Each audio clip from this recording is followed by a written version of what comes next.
Mumtaz TV bersama menegakkan sunnah. Assalamualaikum warahmatullahi wabarakatuh. Alhamdulillah hamdan katsiran thayyiban mubarakan fih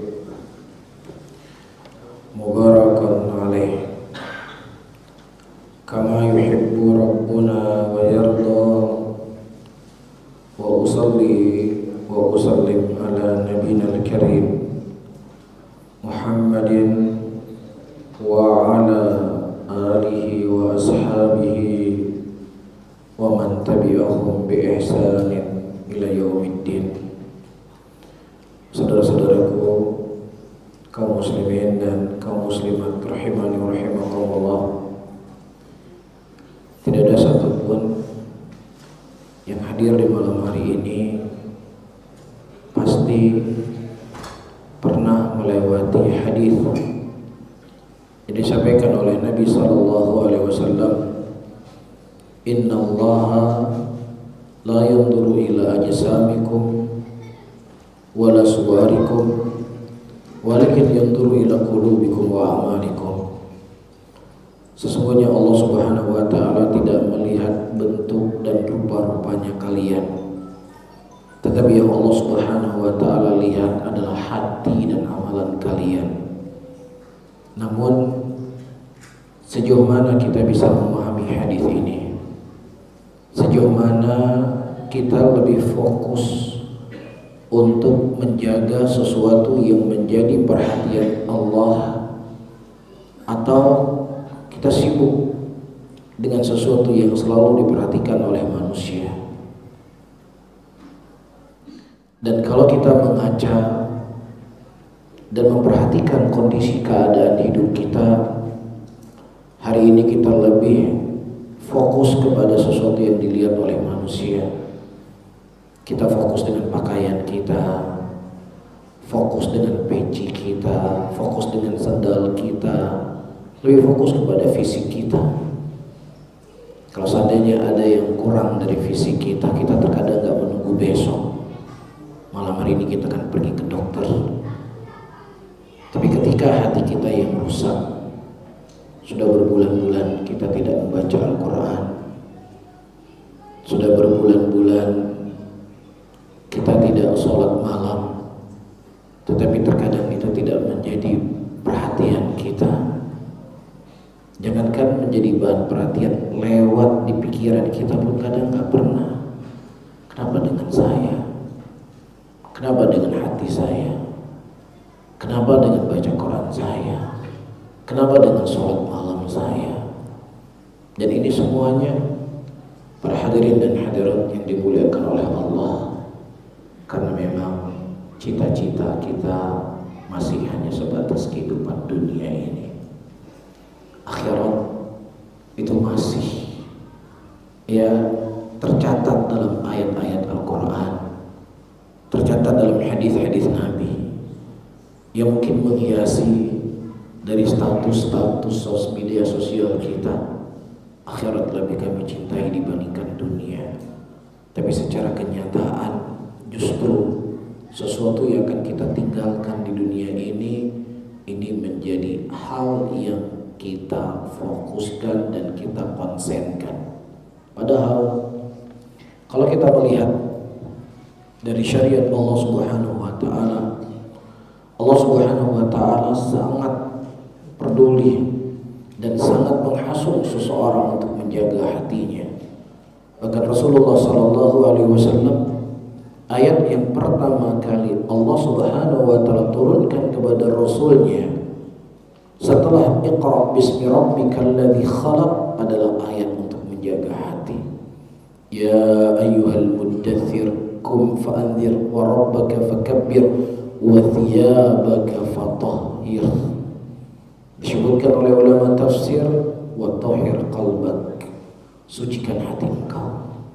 Pada Rasulullah sallallahu alaihi wasallam, walaupun sebelum beliau diangkat sebagai rasul, beliau adalah manusia yang telah terjaga, manusia telah disucikan oleh Allah, sebagaimana hadis yang kita maklumi bersama, istrinya Nabi SAW datang malaikat Jibril dan membelah dada Rasulullah SAW, mengeluarkan seluruh hal-hal yang jelek dan memasukkan keimanan. Tetapi bersama dengan itu Allah memerintahkan nabinya ketika awal beliau berdakwah adalah untuk mensucikan hati beliau.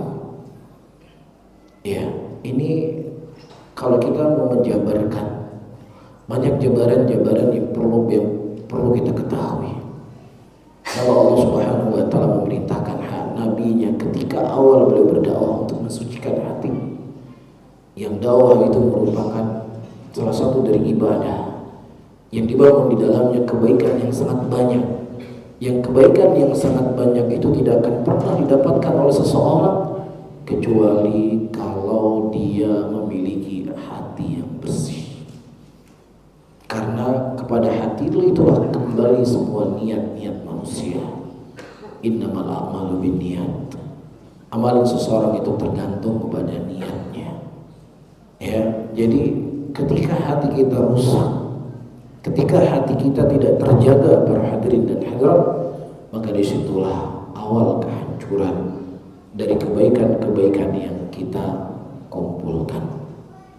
Oleh karena itu, pada kajian di malam hari ini saya akan membahas sebuah tema yang mudah-mudahan bisa menghidupkan kembali hati yang lalai, bisa membangunkan kembali hati yang tertidur, mengingatkan kembali hati yang lupa, dan menjadikan kehidupan akhirat adalah sesuatu cita-cita kita bersama. Sudah cukup banyak ayat-ayat yang kita dengar, sudah cukup banyak hadis-hadis yang kita dengar, yang mana Allah dan Rasulnya menginginkan kebahagiaan kepada kita akhirat. Allah tidak menginginkan kepada kita dunia. A'unabbiukum bi khairin min dzalikum lilladzina taqaw inda rabbihim. Mau aku tunjukkan kepada kalian yang lebih indah dari itu semuanya. Ketika Allah menyebutkan tentang keindahan-keindahan dunia, Allah tutup, maukah aku tunjukkan kepada kalian sesuatu yang lebih indah dari itu semuanya? Surga yang mengalir dalamnya sungai-sungai yang Allah persiapkan kepada orang-orang yang bertakwa. Begitu juga Nabi SAW mengatakan kepada para sahabatnya, al-mau'iduna laysa fid dunya walakin mau'iduna fil akhirah. Pertemuan kita bukanlah pertemuan di dunia ini, tapi hakikat pertemuan kita adalah di akhirat kelak. Rasulullah SAW mencintai para sahabatnya. Rasulullah SAW mencintai istri-istri beliau. Beliau mencintai putri beliau. Beliau mencintai Masjid Nabawi. Beliau mencintai kota Madinah. Tapi ketika datang malaikat Jibril menawarkan kepada Rasulullah SAW dengan dua pilihan. Pilihan yang pertama, Rasulullah akan diberikan seluruh apa yang beliau inginkan dari perkara dunia ini. Dan pilihan yang kedua, beliau kembali kepada Allah Subhanahu wa taala. Ternyata Nabi kita SAW, beliau lebih memilih untuk kembali bertemu dengan Allah Subhanahu wa taala, untuk berjumpa dengan zat yang hari ini beliau sembah, zat yang selalu beliau meminta dan berdoa kepadanya. Padahal meninggalkan anak sesuatu yang berat, meninggalkan istri adalah sesuatu yang berat, meninggalkan sahabat adalah sesuatu yang berat, meninggalkan ibadah kepada Allah dari Masjid Nabawi dan seterusnya hal yang berat. Tapi pertemuan dengan Allah lebih dicintai oleh Nabi Sallallahu Alaihi Wasallam. Ini tidak lain, para hadirin dan hadirat, sucinya dan bersihnya hati Nabi kita Muhammad Sallallahu Alaihi Wasallam. Para hadirin dan hadirat yang dimuliakan oleh Allah, sebagaimana yang telah tertulis bahwasannya kajian kita di malam hari ini judulnya adalah 2 malam dan 2 hari yang mengerikan. Apa kira-kira 2 hari dan 2 malam yang mengerikan? Apa kira-kira? Malam apa? Malam Jumat Kliwon. Disebutkan oleh Al-Imam Hasan Al-Basri rahimahullahu ta'ala, yawmani wa laylatani lam tasma' khalaik bimithlihinna qat. Ada 2 hari dan ada 2 malam yang belum pernah dirasakan oleh seseorang pun, sengeri apapun kehidupan yang pernah dia jalani di dunia ini. seangker apapun malam yang pernah dia lewati, sesulit apapun hari-hari yang pernah dia lewati di dunia ini, dia belum pernah melewati 2 hari dan 2 malam yang sangat mengerikan. Yang pertama, kata Imam Hasan Al-Basri rahimahullahu ta'ala, Lailatun tabitu ma'ahalil kubur. Malam pertama seseorang berada dalam kuburnya. Setiap orang ketika dia akan menikah, dia akan mempersiapkan segala sesuatunya jauh hari sebelum hari pernikahan tersebut. Terkadang 1 tahun sebelum hari pernikahan dia sudah mempersiapkan mahar, sudah mempersiapkan undangan siapa saja yang akan dia undang. Yang dia sadar hari pernikahan itu bisa dia lewati dan bisa dia tidak lewati. Hari pernikahan itu bisa dia dapatkan dan bisa dia tidak dapatkan. Tapi manusia begitu semangat untuk mempersiapkan, dan itu bukan sesuatu yang salah. Tapi yang menjadi permasalahan saya dan antum semuanya, tidak akan pernah kecuali kita akan melewati malam pertama kita dalam kubur kita. Dan hal yang seperti inilah dikhawatirkan oleh orang-orang saleh, dikhawatirkan oleh Rasulullah SAW, dikhawatirkan oleh para sahabat Rasulullah SAW, yang mereka sudah dijamin masuk surga, yang mereka akan menjadi manusia-manusia tertinggi dalam surga Allah Subhanahu wa Ta'ala. Tetapi ketika mengingat kematian, mengingat malam pertama mereka dalam kubur mereka, terkadang ada sebagian mereka tidak pernah ketawa, ada sebagian mereka tidak pernah berbicara, ada sebagian mereka mengatakan, kalau seandainya aku tidur dalam keadaan kemudian Allah Subhanahu wa Ta'ala mendatangkan malaikatul maut mencabut nyawaku, maka apa yang harus aku lakukan? Tidur pun terkadang mereka khawatir. Bukan mereka tidak tidur, mereka tidur, tapi mereka khawatir. Dalam keadaan tidur mereka adalah wasilah menuju surganya Allah Subhanahu wa Ta'ala. Karena tidurnya mereka untuk mengumpulkan tenaga agar mereka bisa beribadah kepada Allah. Tidurnya mengumpulkan tenaga agar mereka bisa menuntut ilmu. Tapi mereka khawatir, kalau seandainya saya tidur dan kemudian Allah mencabut nyawaku, apa yang akan harus aku lakukan? Apa yang harus aku hadapi? Nah, sementara hari ini para hadirin yang dimuliakan oleh Allah, kita berbuat maksiat kepada Allah, kita berbuat hal yang dibenci oleh Allah Subhanahu wa Ta'ala ketika kita bersendirian di kamar kita, ketika istri kita tidak bersama kita, ketika tidak ada satupun manusia bersama kita. Di situ kita mulai berselancar di media sosial kita, di situ kita mulai berselancar dengan HP kita, dan kita menikmati dari dosa-dosa tersebut. Sementara para ulama salaf tidur pun mereka takut, tidak dalam keadaan ibadah, tidak dalam keadaan ketaatan ketika dicabut nyawanya. Ini semuanya kembali kepada kaidah yang saya sebutkan tadi. Hati kita sedang kotor, hati kita penuh dengan dosa, hati kita penuh dengan penyakit. Nabi kita Muhammad SAW setelah beliau pulang dari Hajjatul Wada, pulang ibadah, keadaan beliau beribadah dengan ibadah yang lainnya, justru ayat yang Allah Subhanahu wa Ta'ala turunkan kepada beliau, dan ini merupakan ayat yang paling terakhir yang diturunkan kepada Rasulullah SAW. Wattaqu yawman turja'una fihi ila Allah. Takutlah kamu kepada suatu hari yang dimana engkau akan dikembalikan kepada Allah Subhanahu wa Ta'ala.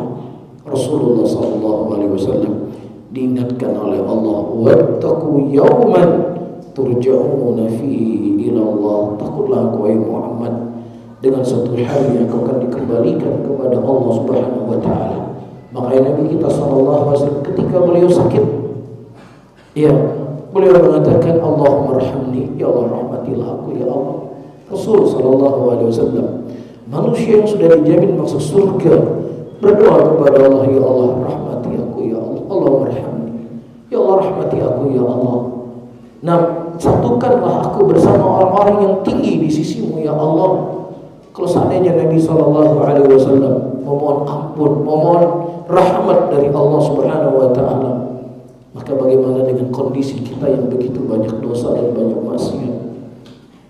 Bagaimana kondisi kita yang ghibah itu tidak pernah berhenti di lisan kita?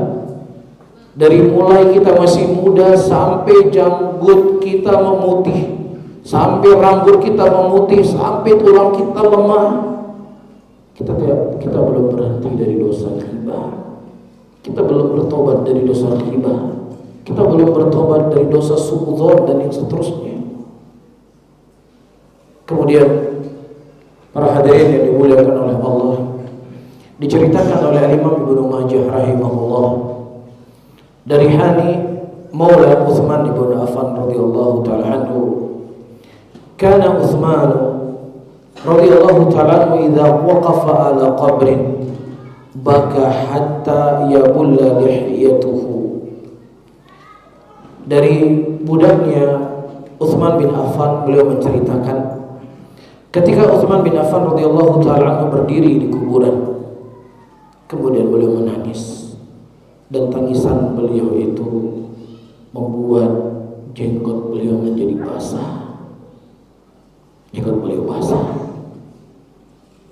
Kemudian dikatakan kepadanya, tadhkurul jannah wan nar la tabki wa tabki min hadha.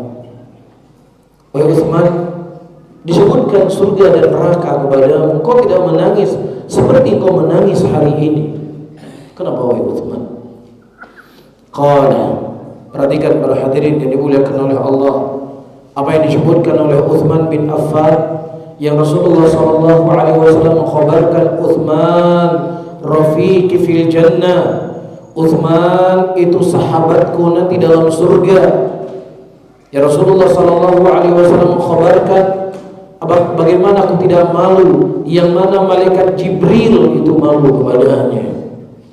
Kemudian Utsman bin Affan radhiyallahu ta'ala anhu, tidak ada keraguan dari kita semuanya, tidak ada keraguan di hati orang-orang yang beriman bahwasanya beliau adalah orang-orang yang suci yang akan mewarisi surganya Allah Subhanahu wa taala. Tetapi subhanallah, ketika beliau berada di kubur, beliau menangis dan kemudian beliau berkata, innal qabra awwal manazilil akhirah fa in naja minhu fama ba'du aysar minhu wa in lam yanju minhu fama ba'du ashaddu minhu. Qala wa qala Rasulullah sallallahu alaihi wasallam, ma ra'aitu mandaran qad illa wal qabru afdha minhu. Utsman bin Affan radhiyallahu ta'ala anhu berkata, innal qabra, bahwasanya kubur adalah awal dari kehidupan akhirat seseorang. Fa in naja minhu, siapa yang seseorang selamat dari kubur, fama ba'dahu aisaru minhu, maka setelahnya itu akan lebih mudah untuknya. Para hadirin dan hadirat, masih ingat kapan kita terakhir pergi ke kuburan? Ya, dan apakah ada air mata yang menetes ketika kita pergi ke kuburan? Terkadang ketika kita mendatangi kuburan, apalagi yang didatangi kuburan sudah berulang-ulang, ya minggu ini ada yang meninggal, minggu depan ada yang meninggal lagi, setelahnya ada yang meninggal lagi. Mungkin di awal kita pergi kuburan agak seperti ada rasa sedih, tapi ketika itu sudah berulang-ulang, ya terkadang ketawa kita dalam kubur, ya terkadang kita ngomong gak penting dalam kubur, ya terkadang kita justru berbuat dosa dalam kubur. Tapi subhanallah, sekali Utsman bin Affan radhiyallahu ta'ala, ini bukan sesuatu yang dibuat-buat, tapi ini muncul dari hati yang takut kepada Allah Subhanahu wa ta'ala. Ini muncul dari hati yang selalu mengharapkan pengampunan dari Allah, muncul dari hati yang selalu berharap kebaikan dari Allah Subhanahu wa ta'ala. Iya, fama ba'du aysar minhu wa in lam yanju minhu, kalau seandainya seseorang itu tidak sukses melewati kuburnya, fama ba'dahu asyaddu minhu, maka setelahnya itu akan lebih berat dan akan lebih sulit dalam kehidupannya. Para hadirin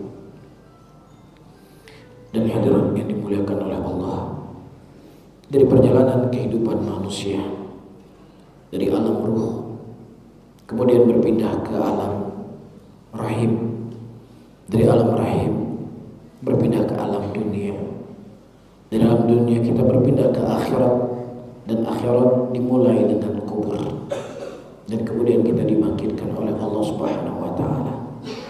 Dan di antara waktu yang paling pendek yang kita hidup, yang kita merasakan kehidupan itu ketika kita berada di dunia ini. Dunia adalah kehidupan yang sangat singkat. Dunia adalah kehidupan yang sangat ringkas. Tidak ada yang terasa dalam hidup kita kecuali ketika kita berada di hadapan cermin. Kita lihat jenggot kita sudah mulai memutih. Kita lihat leher kita sudah mulai jatuh. Kita lihat tangan kita sudah mulai berkerut. Ini semuanya sebenarnya adalah sebagai bentuk kasih sayang Allah kepada kita semuanya. Bukan Allah tidak bisa mampu menjadikan kita muda selamanya, tapi Allah Subhanahu wa taala menjadikan masa dengan kondisi dan keadaan yang saya sebutkan tadi agar manusia bisa mengingat dia tidak hidup di dunia ini selama-lamanya. Dia akan meninggal, dia akan kembali kepada Allah, dia akan mempertanggungjawabkan seluruh ucapan dan amalannya di dunia ini. Kalau seandainya dengan kondisi umur kita sudah melebihi 40 tahun atau sudah di atas 50 tahun, tetapi kita belum bertaubat, belum kembali kepada Allah, belum akhirat menjadi fokusnya kita, maka peringatan apa lagi yang harus didatangi oleh Allah Subhanahu wa taala kepada kita? Makanya para ulama mereka mengatakan seseorang ketika dia hidup di dunia ini didatangkan oleh Allah Subhanahu wa taala peringatan seorang rasul. Yang Rasul itu memberikan kabar gembira dan Rasul itu mendatangkan kabar peringatan. Dan kemudian ketika seseorang berumur 40 tahun, maka peringatannya itu adalah kondisi dan keadaan fisiknya yang sudah mulai melemah. Itu bentuk kasih sayang Allah. Itu bentuk peringatan dari Allah Subhanahu wa taala. Makanya seseorang nanti di dalam surga, sebagaimana disebutkan dalam hadis, umurnya itu 33 tahun tidak akan bertambah. Kenapa? Karena dalam surga sudah tidak ada lagi ujian. Dalam surga tidak ada lagi kehidupan kecuali dia akan bahagia selama-lamanya. Gak perlu dituakan orang dalam surga karena gak ada bentuk peringatan. Namun di dunia ini karena hidup kita adalah hidup yang singkat, kasih sayang Allah Subhanahu wa taala kepada kita, Allah tuakan kita supaya kita lebih fokus dengan kehidupan akhirat kita, supaya kita lebih fokus dengan kehidupan malam pertama dalam kubur kita, agar kita lebih fokus dengan kehidupan di mana Allah akan bertanya kepada kita umur yang kita punya, waktu yang kita miliki, harta yang kita miliki, ilmu yang kita punya untuk apa itu semuanya. Tapi kalau di masa-masa tua kita semakin sibuk, di masa-masa tua kita semakin tamak dengan dunia, di masa-masa tua kita masih sibuk dengan hal-hal yang tidak memberikan kebaikan untuk dunia dan akhirat kita. Kita khawatir ya peringatan yang paling tepat untuk kita adalah alam kubur kita. Kalau seandainya kita sudah kembali ke alam, kita sudah meninggal, ya, dan kita menangis, menjerit, memohon kepada Allah Subhanahu wa taala dikembalikan ke dunia untuk beramal soleh, maka itu sesuatu yang tidak akan mungkin. Rabbirji'uni la'ali a'malu shalihan fima tarak, kalla inna kalimatun huwa qailuha. Ya Rabbku, kembalikanlah aku ke dunia, wahai Rabbku, kembalikan aku ke dunia supaya aku bisa beramal soleh. Kemudian Allah berkata, tidak, engkau tidak akan dikembalikan ke dunia. Kondisi ini belum terjadi. Kenapa Allah menceritakan kepada kita? Karena kasih sayang Allah untuk kita, rahmatnya Allah untuk kita. Wa ma nursilu bil ayati illa takhwifa. Tidaklah kami mendatangkan ayat-ayat kami, kata Allah, kecuali untuk menakut-nakuti manusia. Kalau seandainya mukjizat yang paling terbesar, kalamnya Allah, tidak bisa menakut-nakuti kita, tidak bisa memberikan peringatan kepada kita, maka peringatan yang paling pantas untuk kita adalah azab kubur. Peringatan yang paling pantas untuk kita adalah nerakanya Allah Subhanahu wa taala. Ya dan billah. Imam Hasan al-Basri rahimahullah, beliau pernah menyampaikan sebuah wasiat, pernah menyampaikan sebuah nasihat. Beliau berkata, ya, sabarnya seseorang, atau ketika seseorang itu menikmati maksiat, menikmati dosa di dunia ini, tidak sebanding dengan dahsyatnya azab yang akan Allah Subhanahu wa taala berikan kepadanya kelak di yaumul qiyamah. Apa kenikmatan yang paling lezat daripada dosa itu? Kalau seandainya engkau merasakan puncak dari kenikmatan dosa itu, maka itu tidak sebanding dengan dahsyatnya azab seseorang dalam nerakanya Allah Subhanahu wa taala.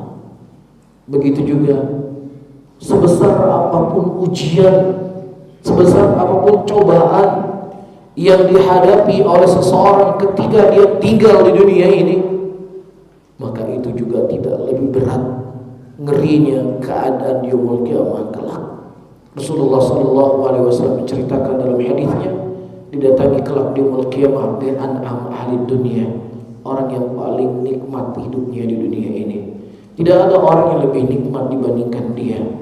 Kemudian Allah Subhanahu wa taala mencelupkan dia sejenak ke dalam nerakanya Allah. Kemudian Allah bertanya kepadanya, wahai fulan, apakah engkau pernah melewati masa-masa indah dulu ketika engkau di dunia? Dia berkata, wallahi ya Allah, aku tidak pernah merasakan nikmatnya kenikmatan ketika aku tinggal di dunia. Dengan sekejap engkau celupkan aku ke dalam neraka. Ya billah. Bagaimana lagi kalau seandainya kita tidak punya kenikmatan? Bagaimana kalau seandainya di dunia kita sulit hidup kita dari sisi ekonomi, kesehatan dan semisalnya, yang kemudian di akhirat dicelupkan oleh Allah ke dalam neraka?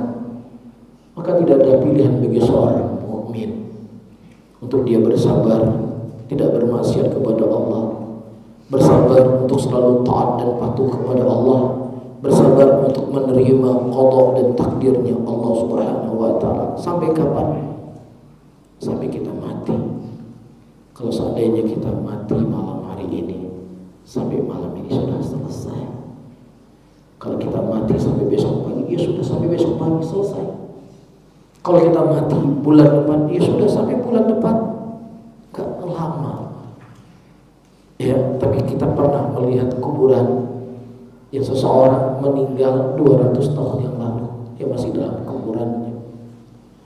200 tahun yang lalu dia sudah meninggal, sampai hari ini dia masih di alam kuburnya. Berarti kan kehidupan kita di dunia ini kan sangat singkat kan? Kehidupan yang sangat pendek. Belum lagi kita melihat kuburan-kuburan yang sudah meninggal ribuan tahun yang lalu. Ribuan tahun yang lalu sudah ada dalam kuburnya. Maka orang yang berakal, dia tidak akan menyia-nyiakan kehidupan yang panjang dalam kubur. Dan kehidupan akhirat hanya sekedar menikmati kenikmatan dunia ini, yang hakikatnya tidaklah sebanding dengan apa yang akan dia pertanggungjawabkan di hadapan Allah Subhanahu wa taala. Kemudian para hadirin dan hadirat yang dimuliakan oleh Allah, disebutkan hadis oleh Imam An-Nasa'i rahimahullah dari hadis Abdullah ibn Umar radhiyallahu taala anhu, qala Rasulullah sallallahu alaihi wasallam, hadha alladhi tuharraka lahu al-'arsy wa futihat abwabus samaa wa shahida 70,000 minal malaikah laqad dhamma dhammatan thumma furrija anhu. Qala Abu Abdurrahman An-Nasa'i, yakni Sa'ad ibnu Mu'ad radhiyallahu taala anhu. Rasulullah sallallahu alaihi wasallam menceritakan hari di mana Sa'ad bin Mu'ad radhiyallahu taala anhu meninggal. Beliau mengatakan, arasnya Allah yang sangat besar, arasnya Allah yang menjadi atap untuk langit ketujuh, itu bergoyang guncang ketika meninggal Sa'ad bin Mu'ad. Wa futiyat lahu abwabus sama, dan dibuka kepada Sa'ad bin Mu'adz pintu-pintu langit dan dipersaksikan oleh 70.000 malaikat. Tapi Sa'ad bin Mu'adz ketika masuk ke dalam kubur, beliau dihimpit oleh kubur beliau. Sa'ad bin Mu'adz dihimpit dalam kuburnya. Kalau seandainya Sa'ad bin Mu'adz yang sudah dijamin masuk surga, kalau seandainya Sa'ad bin Mu'adz bergetar arsy Allah ketika beliau meninggal dihimpit oleh kubur, bagaimana lagi dengan kita yang banyak dosa dan banyak maksiat? Bagaimana lagi dengan kita yang begitu banyak kezaliman yang kita lakukan? Begitu banyak dosa yang menumpuk yang kita pikul dalam pundak kita. Belum lagi malasnya kita beribadah, sulitnya kita berbuat kebajikan. Apakah pernah kita berpikir, para hadirin dan hadirat, himpitan kubur? Pernah kita bayangkan?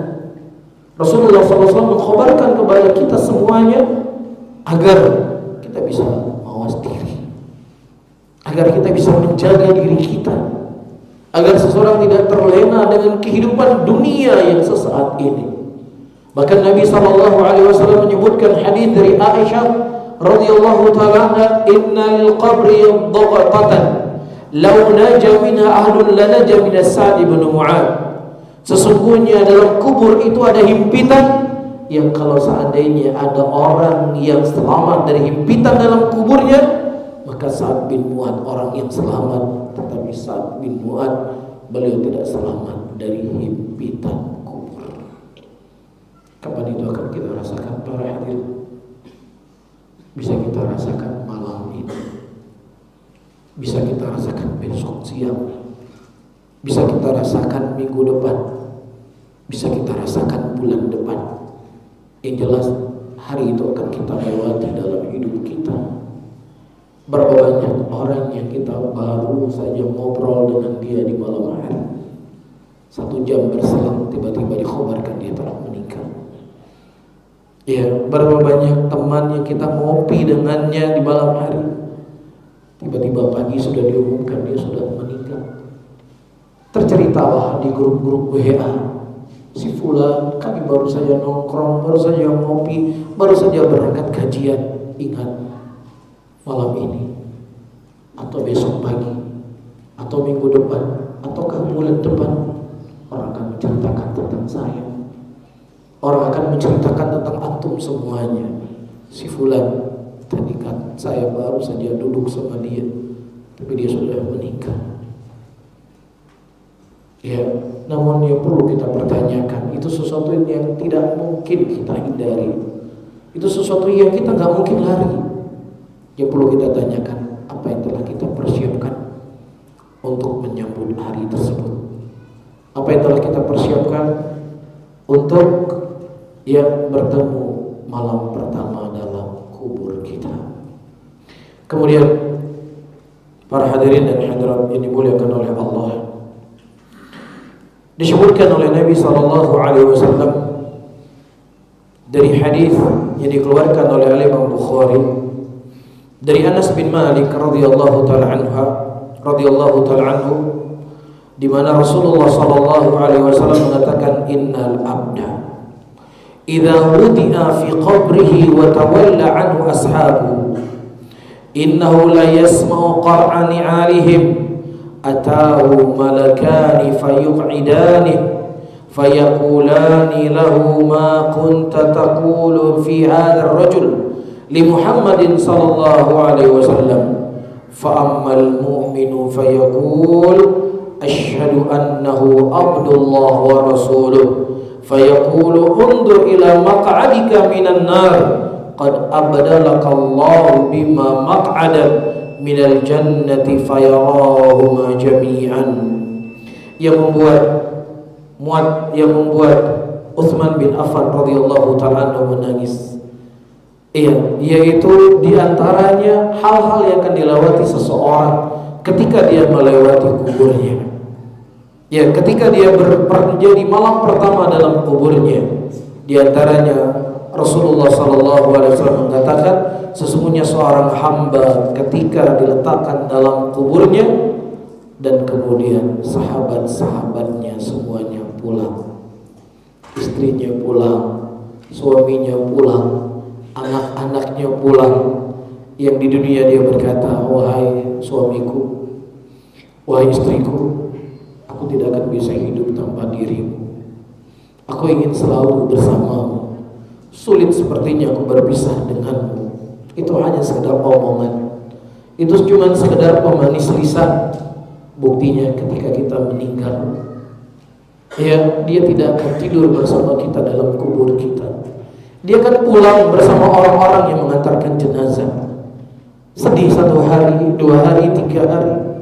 Kalau dia adalah seorang perempuan, mungkin dia harus menunggu masa iddahnya. Tapi kalau seandainya dia seorang laki-laki, ya, dia tidak perlu menunggu masa iddah. Ya, 1 minggu setelah meninggal istrinya, tiba-tiba sudah ada undangan akan adanya pernikahan di sebuah tempat. Ya, lemari baju ibu-ibu yang sangat ibu-ibu Kabumi, pakaian, tas, sepatu yang terkoleksi dalam lemari, ya, perhiasan, mobil dan lain sebagainya, ya, ternyata sudah dipakai oleh istri suaminya yang baru. Itulah kehidupan dunia. Ada pun ibu-ibu yang hari ini selalu merawat wajahnya, yang terkadang mau ke salon setiap minggu butuh jutaan rupiah untuk perawatan wajah, tidak butuh lama, hitungan hari jenazah kita sudah membusuk di dalam kubur. Harta yang kita tinggalkan sudah dipakai oleh wanita yang lainnya. Nah, begitu juga seorang suami yang dia berkata, istrinya selalu berkata, bahwa nggak bisa hidup tanpa dirimu. Aku tidak akan mau menikah dengan siapapun kalau engkau telah meninggal, wahai suamiku. Iya, dia baru oleh laki-laki yang lainnya. ATM yang tadinya hanya tahu sepasang suami istri, yang kemudian si suami membisik, si istri tadi membisik, si istri tadi membisik suaminya yang baru, kalau butuh uang ini ATM suami saya. Itulah kehidupan dunia, para hadirin dan hadirat yang kita kejar hari ini. Itulah kehidupan dunia yang hari ini kita sikut-sikutan. Yang hari ini di dunia kita mendapatkan dengan apapun, dengan segala cara. Ternyata itu semuanya akan kita tinggalkan, ya, dan akan menjadi pertanggungjawaban di hadapan Allah Subhanahu wa ta'ala kelak di yaumul qiyamah. Wallahu a'lam. Sudah ada. Kita salat dulu. Baik, barakallahu fikum. Kita salat dulu, insyaallah kita lanjut selesai salat. Barakallahu fikum. Subhanallah bihamdika asyhadu an la ilaha illa anta astaghfiruka wa atubu ilaik. Assalamualaikum warahmatullahi wabarakatuh.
sampai jam berapa kajiannya? Kajiannya sampai jam berapa? Sekarang jam 7.24. Jam berapa? 45 sih. Jam berapa? 45 gitu. 7.45. Oke.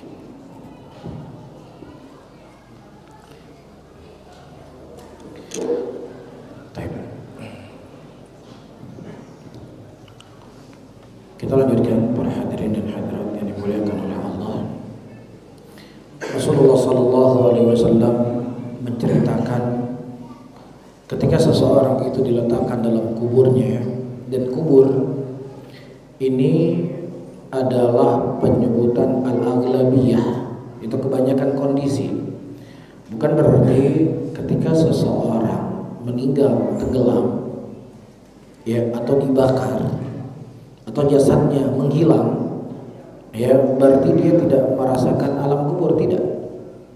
Ya, disebutkan kubur karena kebanyakan orang ketika dia meninggal dikubur. Ya, tetapi hakikatnya perpindahan dari alam dunia ke alam barzakh. Ketika jasad seorang manusia telah berpisah dari jasad, terpisah dari jasadnya, maka dia itu namanya alam barzakhiyah. Dan Allah Subhanahu wa taala akan mampu untuk melakukan apapun kepada jenazah tersebut dari apa yang dikhabarkan dalam hadis-hadis Nabi sallallahu alaihi wasallam. Kemudian wa tawalla anhu ashabuhu innahu la yasma'u qar'ani alihim. Yang mana si jenazah tadi dia mendengar dari terompah orang yang kembali dari kuburnya, dia mendengar. Atahu malakani, ya, dan kemudian datang dua malaikat. Dan inilah sesuatu yang mengerikan para hadirin yang dimuliakan oleh Allah. Ya, pertanyaan malaikat dalam kubur itu disebut dengan fitnatul kubur. Namanya saja sudah mengerikan. Dan kita akan diadili dari apa yang kita lakukan di dunia ini, walaupun dengan bentuk pertanyaan yang sedikit dibandingkan dengan kehidupan nanti di akhirat. Jadi bukan sesuatu yang simpel datang malaikat ini. Ini hal yang mengerikan bagi seseorang yang ada dalam kuburnya. Atau malakani, datang dua malaikat yang kedua, yang kemudian malaikat tersebut mendudukinya. Fayaqulani lahu, dan kemudian kedua malaikat itu berkata kepadanya, ma kunta taqul, apa yang kau katakan tentang laki-laki yang bernama Muhammad sallallahu alaihi wasallam. Adapun orang-orang yang beriman, dia berkata, asyhadu annahu abdullahi wa rasuluh, aku mempersaksikan bahwasanya dialah hambanya Allah dan rasulnya Allah. Kemudian malaikat itu berkata kepadanya, undur ila maq'adik, lihatlah tempat dudukmu dari neraka. Dan kemudian Allah Subhanahu wa taala menggantikan neraka itu menjadi surga, dan kemudian dia melihat kedua-duanya. Ini sebagai bentuk apa? Hiburan yang Allah Subhanahu wa taala berikan kepada orang-orang yang beriman. Kalau dulunya kamu kufur kepada Allah, kalau dulunya kamu tidak sabar dalam iman kepada Allah Subhanahu wa taala, ini yang kamu dapatkan. Tapi karena kesabaranmu akan keimananmu, akan ketakwaanmu, akan keislamanmu, Allah Subhanahu wa taala menggantikan neraka itu dengan surga. Maka seseorang itu akan lebih menikmati kenikmatan yang lebih dahsyat dibandingkan hanya dikatakan ini surga buat engkau. Dan sebaliknya nanti akan kita sebutkan kondisi orang-orang kafir. Disebutkan dalam Sahih Muslim, yufsahu lahu fi qabrihi 70 dhira'an yamli alaihi khadran ila yaum yub'atsun. Dan kemudian Allah Subhanahu wa taala akan melapangkan kuburnya sebab seluas 70 hasta. Baik. Dan sebagian riwayat disebutkan Allah Subhanahu wa taala meluaskan kuburnya sejauh mata memandang. Ya, dan disebutkan dalam riwayat yang lainnya, orang-orang yang beriman dalam kuburnya seakan-akan itu seperti malam pengantin baru. Tidak terasa telah dikiamatkan oleh Allah Subhanahu wa taala. Karena dia mendapatkan kenikmatan dalam kubur, Dan disebutkan inilah kenikmatan nanti ketika engkau dibangkitkan kelak di yaumul qiyamah, sehingga dia berkata, ya Allah segerakanlah hari kiamat, agar dia bisa berpindah dari nikmat yang sangat besar kepada nikmat yang jauh lebih besar lagi. Dan sebaliknya para hadirin yang dimuliakan oleh Allah, ammal munafiqu wal kafiru, adapun orang-orang munafik dan orang-orang kafir, fayuqalu lahu ma kunta taqulu fi hadzal rajul, apa yang kau katakan tentang laki-laki ini? Fayaqulu la adri kuntu aqulu ma yaqulu an-nas, fayaqul la daraita wa la tallaita, wa yudribu bimatariq min hadidin darbatan fayasihu sayhatan yasma'uha man yalih illa thaqalain. Kemudian orang-orang kafir ini berkata, aku tidak tahu, ya, kuntu aqulu, aku mengucapkan sesuatu apa yang diucapkan oleh manusia. Kemudian malaikat akan memukul dia dengan sebuah palu yang terbuat dari besi dengan satu kali pukulan, yang kemudian dia berteriak, yang teriakan itu terdengar oleh siapapun makhluk kecuali jin dan manusia. Ya dan billah. Dan disebutkan dalam riwayat yang lainnya, kalau seandainya palu itu digunakan untuk memukul gunung, maka gunung akan hancur lebur.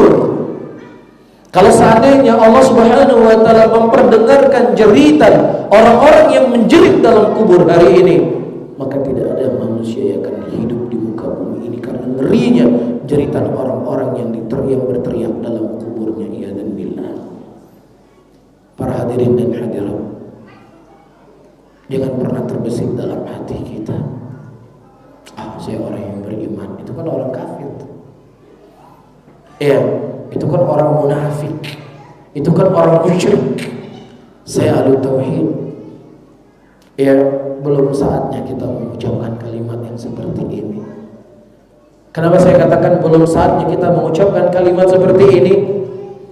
Karena Rasulullah SAW pernah menyampaikan dalam sebuah hadisnya, ketika beliau sering berdoa, ya muqallibal qulub tsabbit qalbi ala dinik, wahai yang membolak-balik hati manusia, kokohkanlah aku di atas agamamu. Kemudian para sahabat Rasulullah berkata, ya Rasulullah, hal takhafu alaina wa nahnu nu'minu bika wa bima jita bik.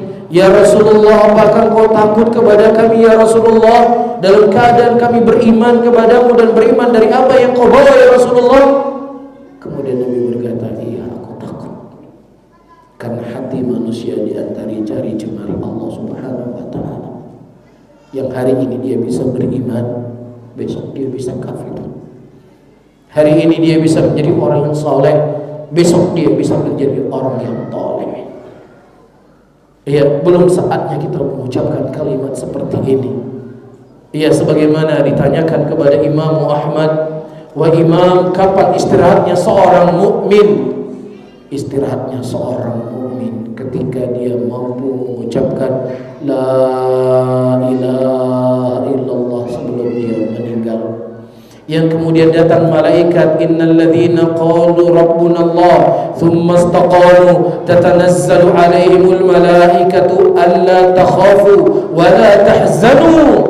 Di situ baru dia bisa beristirahat. Orang-orang yang berkata Rabb kami adalah Allah, kemudian mereka istiqomah di atas jalan tersebut, dan kemudian malaikat berkata, jangan kau bersedih dan jangan kau takut. Jangan kau bersedih, apa yang akan kau lewati, apa yang telah kau lewati dari anak dan istrimu akan dijaga oleh Allah Subhanahu wa ta'ala. Dan apa yang kau lewati setelah kematian enggak perlu kau khawatirkan, keimananmu akan menjadi sebab kubur itu menjadi taman dari taman surga. Ya, maka belum saatnya kita merasa aman pada diri kita. Para hadirin yang dimuliakan oleh Allah, kita belum bisa merasa aman. Terlebih begitu banyak fitnah, begitu banyak ujian dan cobaan yang kita, terkadang ujian yang sedikit saja kita tidak lulus. Bagaimana lagi kalau seandainya Allah mendatangkan ujian yang lebih dahsyat kepada kita? Bisa saja di tengah ujian tersebut kita lupa dengan Allah, kita suudzon kepada Allah, kita berperasaan jelek kepada Allah. Kemudian disitulah Allah mencabut nyawa kita. Ya, maka ini hal-hal yang harus kita khawatirkan. Ya, jangan seseorang menganggap, oh itu bukan saya, karena saya bukan orang kafir, saya bukan orang munafik. Ya, Rasulullah berkata kepada Abu Bakar, berkata kepada Umar, berkata kepada Utsman, "Ia aku takut karena hati manusia di antara jari jemari Allah yang Allah bolak-balik sekehendak Allah Rabbul Alamin." Kemudian para hadirin yang dimuliakan oleh Allah, fayasiu sayhatan yasma'uha min man yali ila thaqalain. Dan kemudian hadis yang terakhir yang akan saya baca adalah hadis dari Bara bin Azib radhiyallahu taala anhu.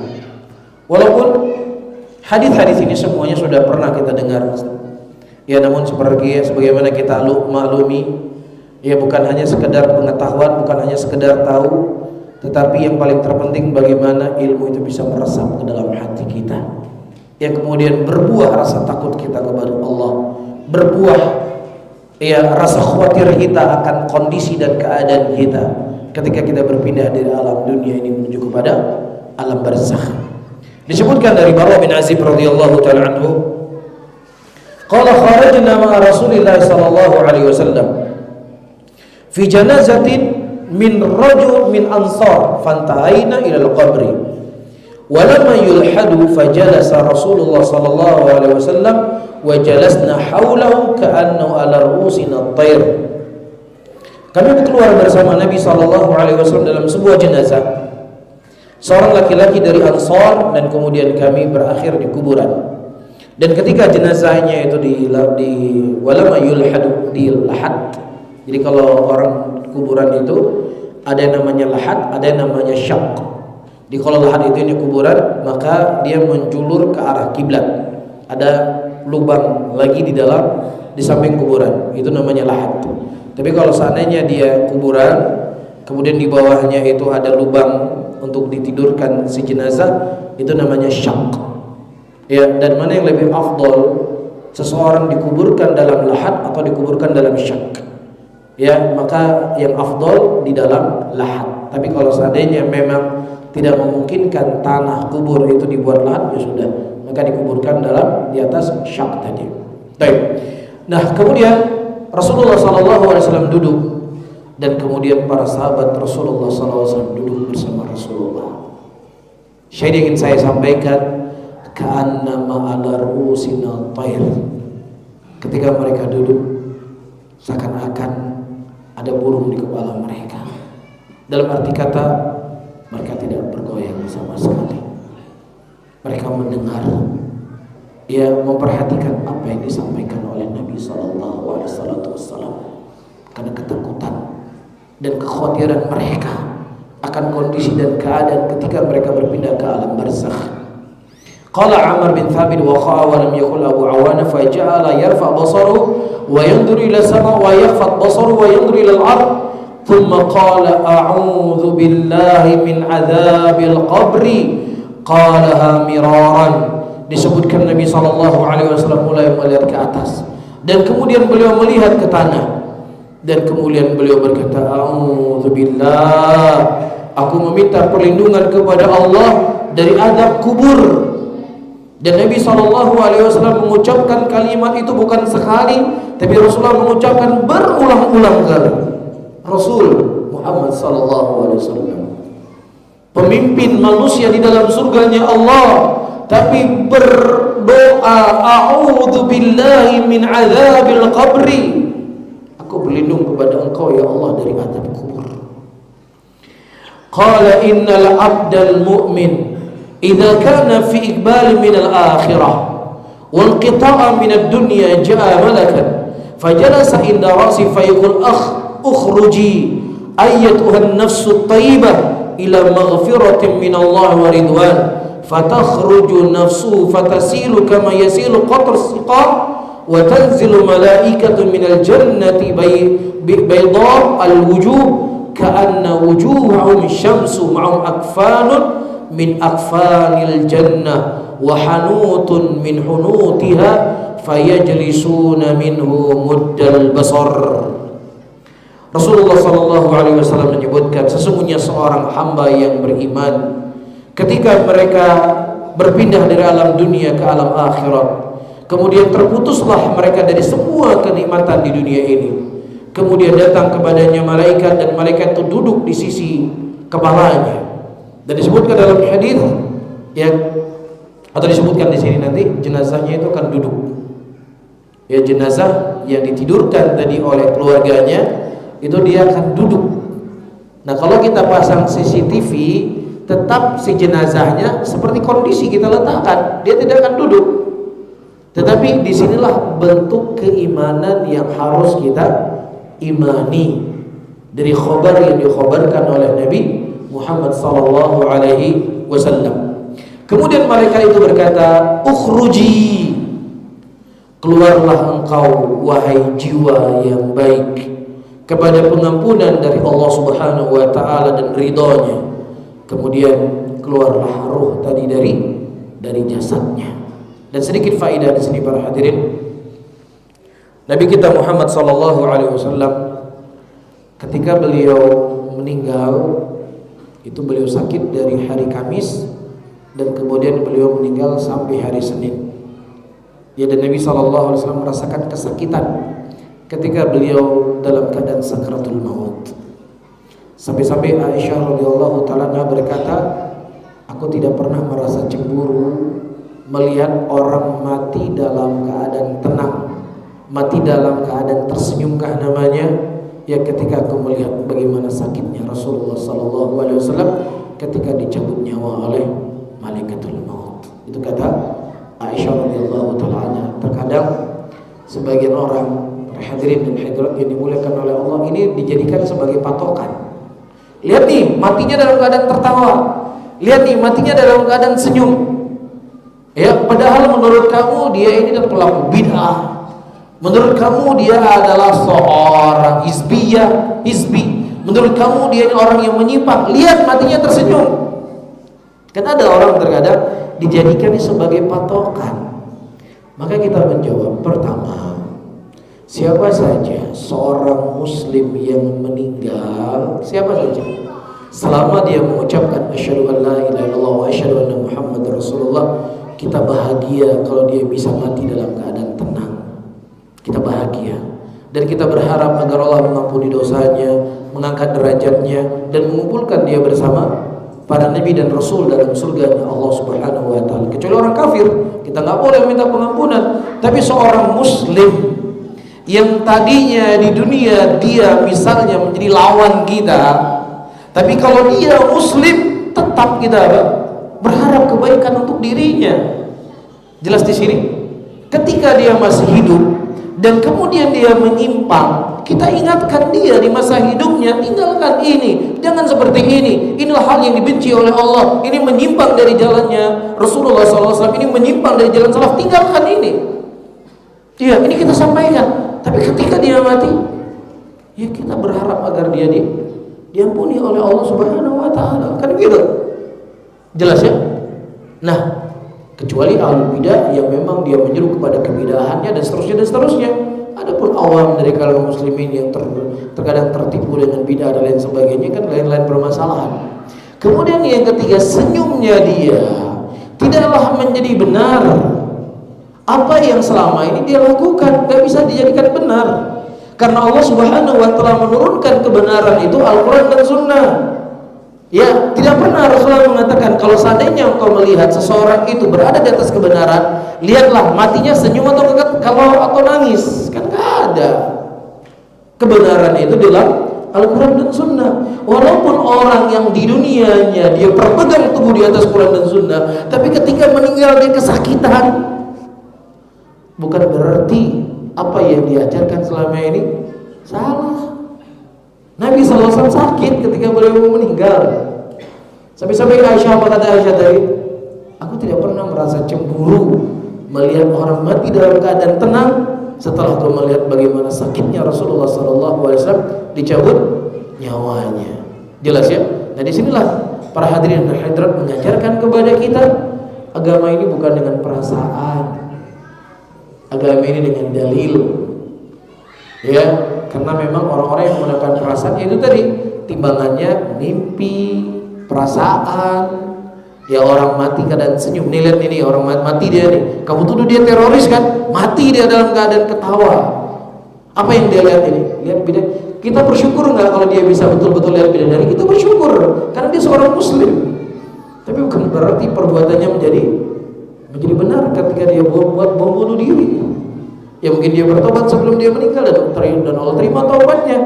Dan keyakinan Ahlussunnah, orang yang mereka tidak berbuat kekufuran, dia berbuat maksiat, bisa saja diampuni dosa oleh Allah. Itu kan keyakinan kita. Ya, jadi nggak perlu Anda membantah kita. Lihat nih, yang dulu kamu tahdir, yang kamu bantah, ternyata dia meninggal. Itu bukan hal yang kita perselisihkan. Justru kami senang kalau seandainya Allah mengampuni dosanya dan dia menjadi ya husnul khatimah, namun tidak membenarkan apa yang menjadi keyakinannya, karena keyakinannya itu sudah pakem. Ya, kesalahan itu dilihat dari Al-Quran dan Sunnah Nabi SAW itu sendiri. Jelas ya? Nah kemudian para hadirin dan hadirat yang dimuliakan oleh Allah, wa tanzilu malaikatun minal jannah, dan kemudian turunlah malaikat dari surga, yang malaikat itu wajahnya itu putih seakan-akan seperti bidadari, dan kemudian malaikat itu membawa kain kafan yang terbuat dari atau yang kain kafan dari surganya Allah Subhanahu wa taala, dan parfum tersebut yang kemudian membuat wangi, sehingga dikatakan siapa orang ini, kenapa begitu wangi dia.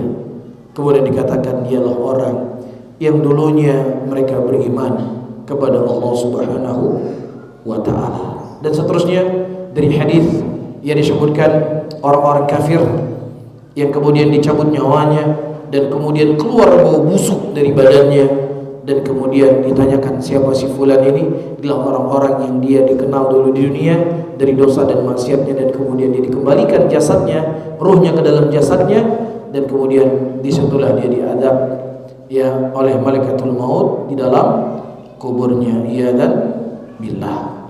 Tapi mungkin saya tidak baca semua hadisnya karena waktu kita sudah selesai, dan kita tadi baru menyebutkan apa? Satu poin kan? 2 malam dan 2 hari yang mengerikan. Yang baru kita sebut poin apa?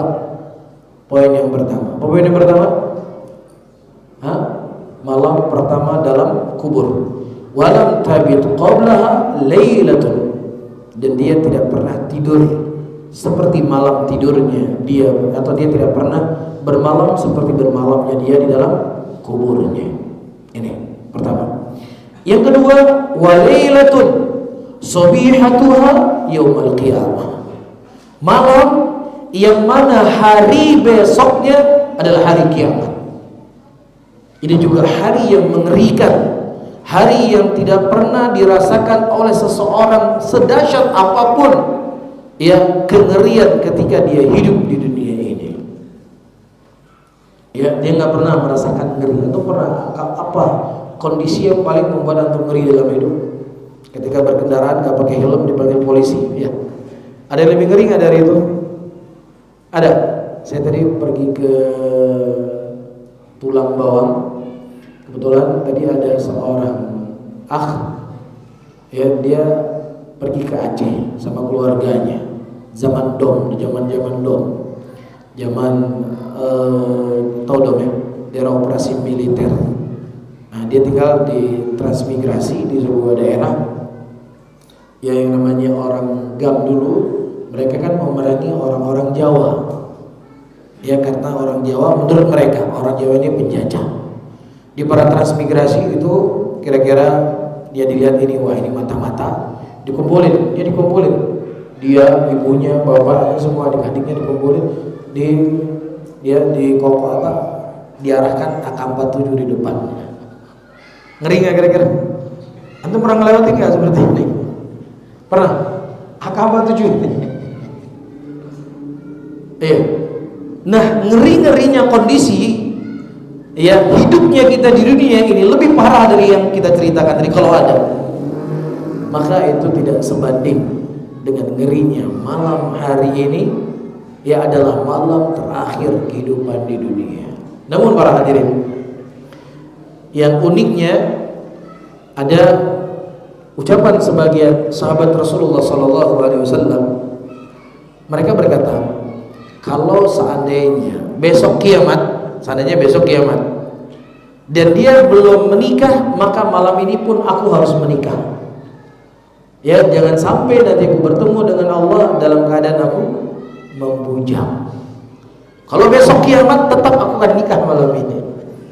Disebutkan dari Abdullah bin Mas'ud dalam keadaan beliau sudah tua, pada waktu itu beliau mengatakan, zawijuni, nikahilah saya, karena saya tidak mau bangkit di yaumul kiamat dalam keadaan saya tidak punya istri.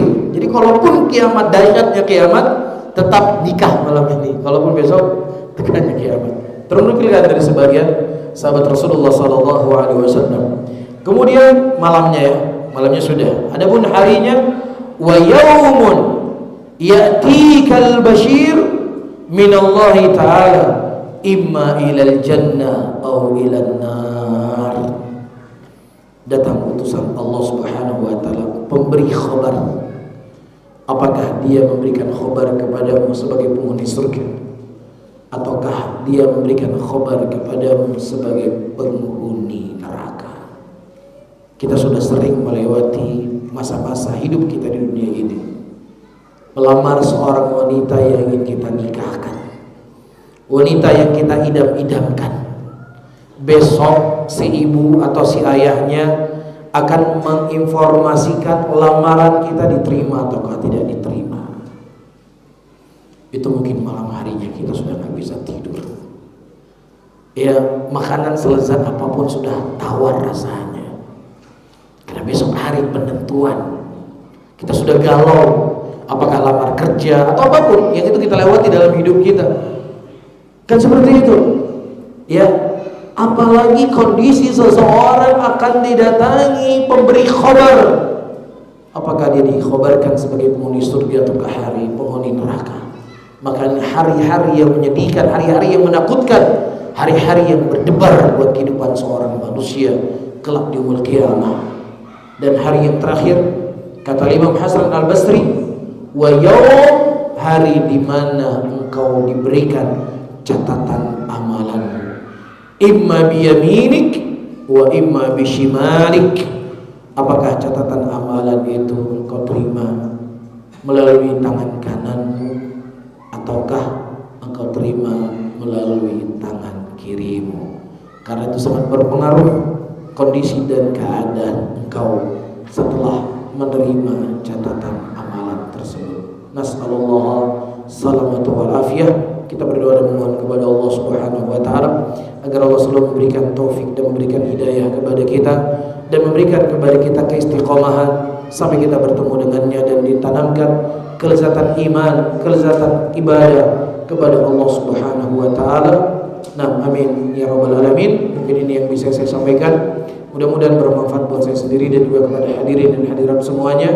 Dan mungkin ada sesuatu yang mau disampaikan atau ditanyakan, tentunya sebatas kemampuan yang saya ketahui, dan saya tidak dibebani oleh Allah apa yang saya tidak ketahui. Wallahu a'lam bishawab.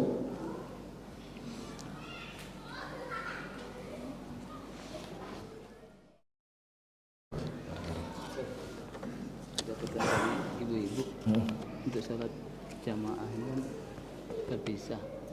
Apakah ikut imam atau tidak, atau sah atau tidak? Karena terpisahnya ruangannya. Oh, ibu-ibunya di mana? Tadi dengan WA. Ibu-ibu sekarang di mana posisinya? Di ruang itu. Oh gitu. Nah, saya baca dulu sana.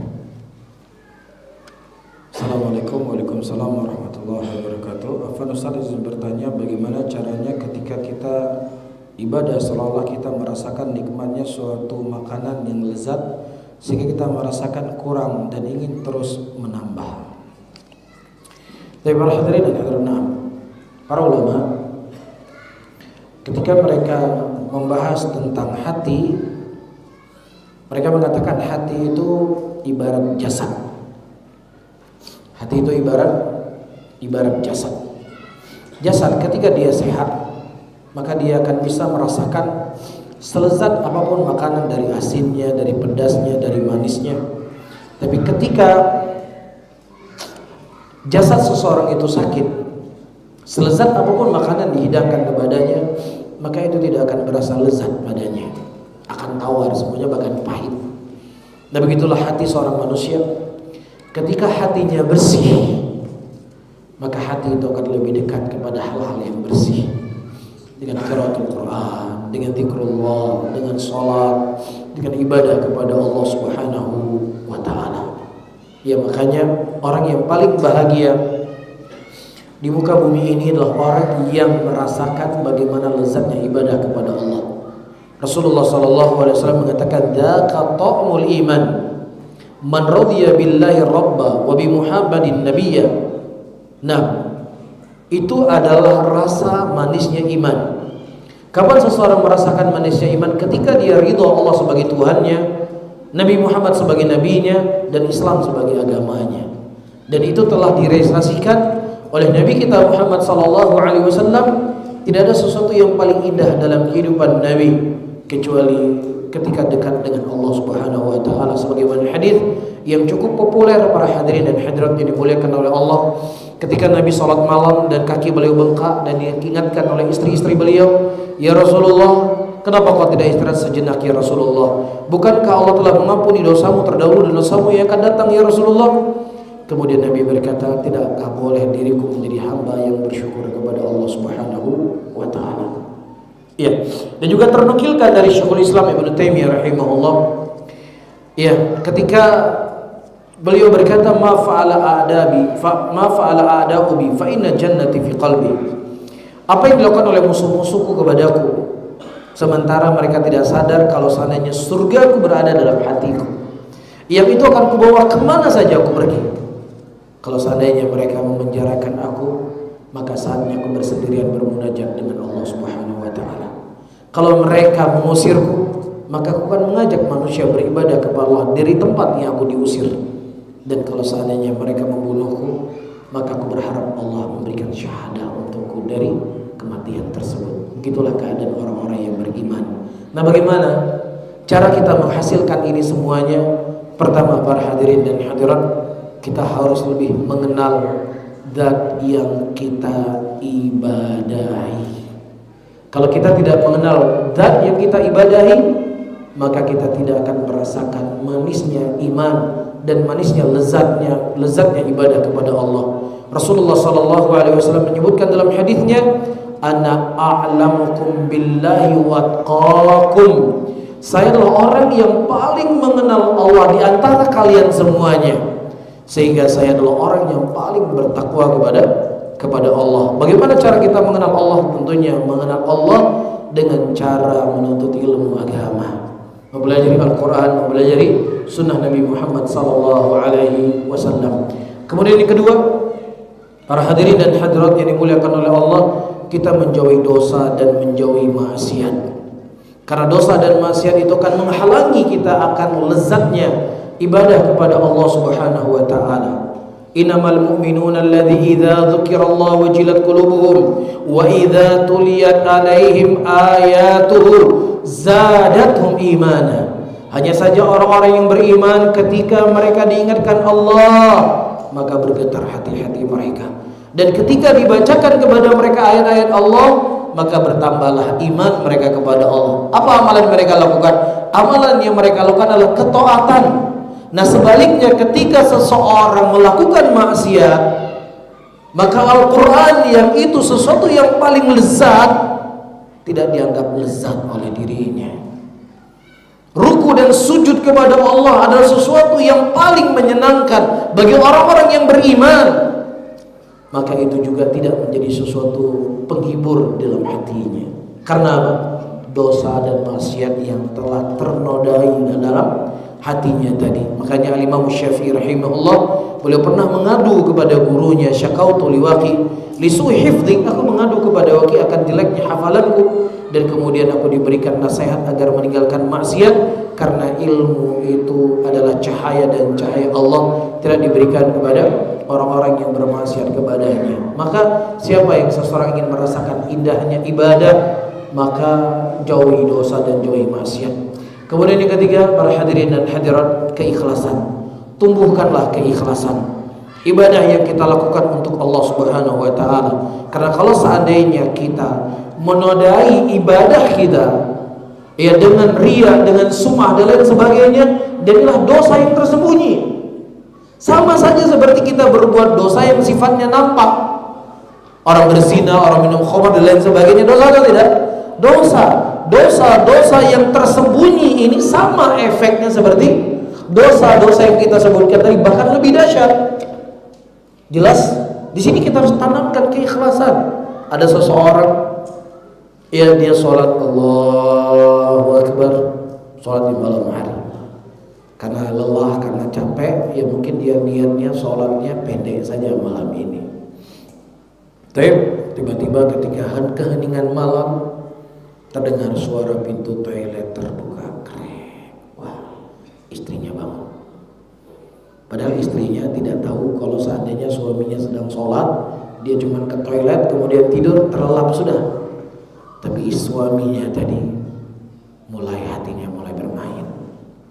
Ya, bersyukur sekali istri saya mendapatkan suami seperti saya ini, laki-laki soleh, laki-laki yang menjaga sholat malamnya. Coba dulu jadi nikah dengan si fulan, habis dia sudah mulai. Padahal istrinya nggak tahu apa-apa, dia sedang ibadah. Iya, inilah riya. Dan itu dosa akan berbekas pada hatinya. Ya, atau misalnya dia tahu istri sudah dia menghayal tadi, membanggakan dirinya, akhirnya tadi niatnya membaca qul huwallahu ahad saja, akhirnya dia panjangkan sholatnya karena istrinya menghidupkan lampu, dia niatnya sudah berubah. Maka orang yang seperti ini para hadirin, bukan hanya sekedar dia tidak akan merasakan bagaimana nikmatnya ibadah itu, ibadah yang dia lakukan akan dibalik oleh Allah menjadi dosa, menjadi maksiat. Ada ibadah berubah jadi dosa, ada.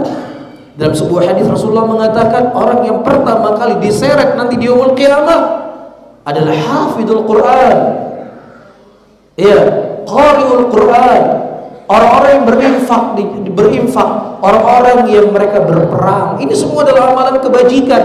Tapi amalan kebajikan ini yang seharusnya menambah timbangan amalan dia kelak di yaumul qiyamah, justru amalan-amalan ini diseret oleh Allah ke dalam nerakanya Allah karena dia lakukan itu bukan karena Allah. Para hadirin dan hadirat, coba kita renungi sesaat. Kalau seandainya ya sanjungan pujian tadi yang membuat kita terlena dengan ibadah yang kita lakukan, ya dijadikan voucher, tulisan voucher sanjungan pujian. Kemudian kita pergi ke toko, ke warung, Pak, ini saya ada sanjungan pujian dari ibadah yang saya lakukan, ingin tukar dengan air mineral yang harganya 3.000 rupiah. Diterima nggak kira-kira? Diterima nggak kira-kira? 3.000 rupiah air mineral.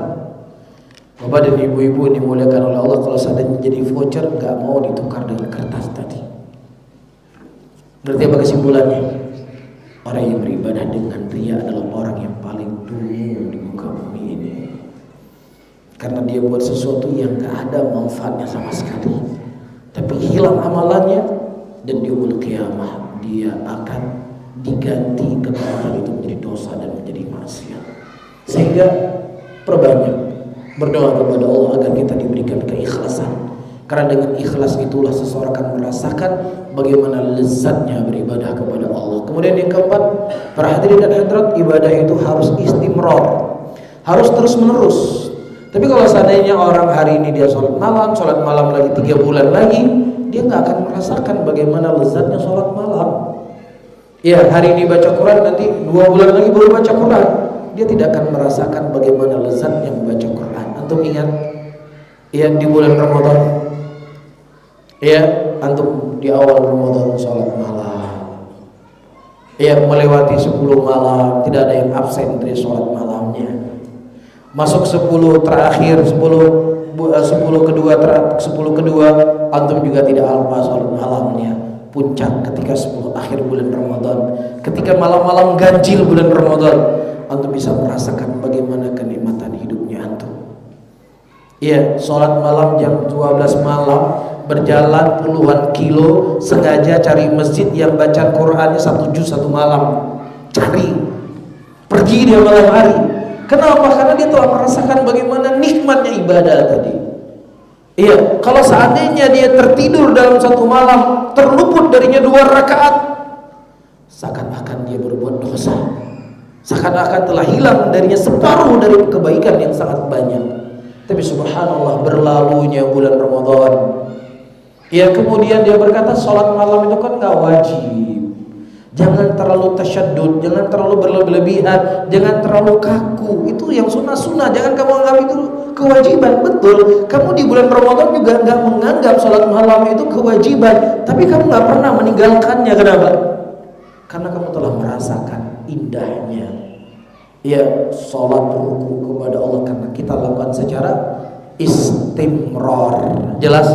Ketika kita absen 1 hari, 2 hari, 3 hari di bulan Ramadan, ya maka ini dipastikan kita akan bertemu Ramadan selanjutnya, baru kita sholat malam lagi, baru kita baca Quran lagi. Kan betul kan? Setiap tahun kita kan begini kan, betul nggak?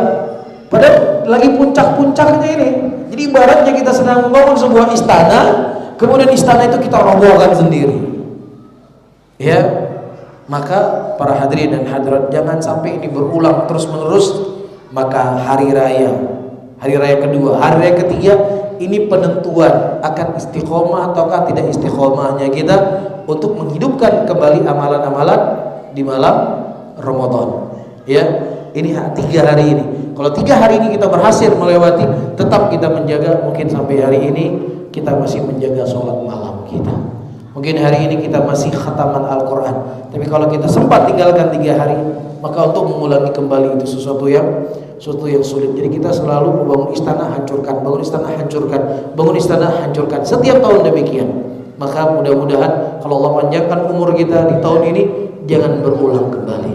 Baik, ini di antara hal-hal, dan mungkin ada hal-hal yang lain di sana yang disebutkan bagaimana agar seseorang ya merasakan bagaimana manisnya iman. Tentunya yang paling terpenting kita harus mencari lingkungan yang baik, lingkungan orang-orang yang kita lihat. Ketika kita melihat dia, memacu dan memotivasi kita untuk beribadah kepada Allah Subhanahu wa taala.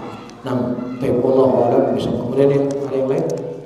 Yang terakhir tadi ibu-ibu atau ustaz tadi bertanya, Ustaz Firman bertanya, ibu-ibu yang sholat di sana, kalau memang kita di satu area dan kemudian suara imamnya terdengar, ya suara imamnya terdengar, maka tidak ada masalah ya untuk si ibu-ibu mengikuti jamaah imam yang ada di masjid ini. Ya karena ini bukan dalil ya, tapi setidaknya itulah prakteknya para ulama.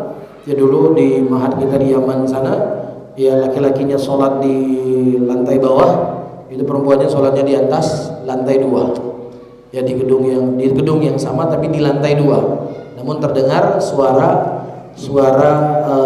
imam dari masjid. Ya maka tidak ada masalah insyaallah. Ya apalagi ini masih di kawasan satu area. Baik, Allah taala alim bisawab. Mungkin ini yang bisa saya sampaikan di kajian di malam hari ini, mudah-mudahan bermanfaat untuk saya sendiri dan kepada hadirin dan hadirat semuanya. Saya tutup, subhanallah bihamdika asyhadu an la ilaha illa anta astaghfiruka wa atubu ilaik. Wassalamualaikum warahmatullahi wabarakatuh.